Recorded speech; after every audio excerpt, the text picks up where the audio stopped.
Hi అండి. నమస్తే. బాగున్నారా అందరూ? నేను మీ మాలతి.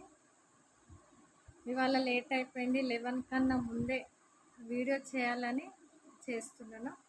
డిన్నర్ అయిందా అండి? అందరికీ అడుగుతున్నాను. నా సబ్స్క్రైబర్స్కి, మిగతా అందరికీ, వీడియో చూస్తున్న వాళ్ళందరికీ, చూడని వాళ్ళందరికీ, అంటే తర్వాత చూస్తారు కదా, అందరికీ కూడా హాయ్.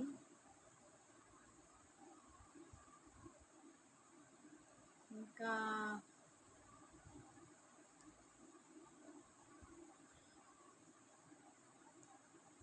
లైవ్ చేద్దామంటే అసలు కుదరటం లేదండి. ఇప్పుడే నేను కొంచెం ఫ్రీ అయినాను.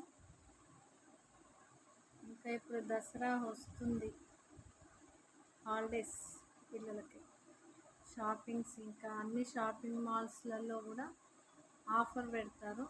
అన్నిటికీ కూడా ఆఫర్స్ ఉంటాయి. ఏమైనా మనం కొనాలని అనుకుంటే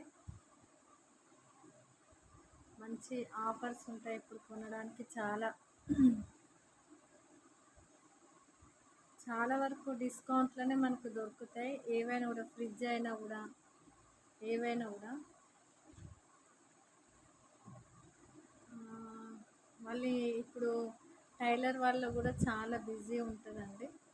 ఎందుకంటే దసరా కదా, స్టిచ్చింగ్కి బట్టలు కూడా ఎక్కువ వస్తాయి. వాళ్ళు కూడా చాలా బిజీ అయిపోతారు. స్టార్టింగ్లో అయితే దసరాకి, బతుకమ్మకి 1 డే గ్యాప్ కూడా వచ్చేది కాదు. నైట్ అంతా బతుకమ్మలు ఆడి ఆడి అలసిపోయి నెక్స్ట్ డేనే మళ్ళీ దసరా పండుగ చేసుకోవడానికి కొంచెం ఇబ్బంది ఉండేది. కానీ ఈ చాలా రోజుల కింది మాట ఇది. ఇప్పుడైతే 1 డే కంపల్సరీ గ్యాప్ వస్తుందండి. ఎందుకంటే బతుకమ్మలు ఆడతారు కదా, 1 ఇయర్కి ఒక్కసారి కదా, ఫుల్గా ఆడతారు. చాలా బాగా అనిపిస్తుంది. కానీ చెప్పాను కదా మొన్నటి వీడియోలో, బతుకమ్మ పాటలు పాడడం చాలా తగ్గిపోయింది. పాడినా కూడా వినిపించదు, డీజే సౌండ్స్కి అట్లా.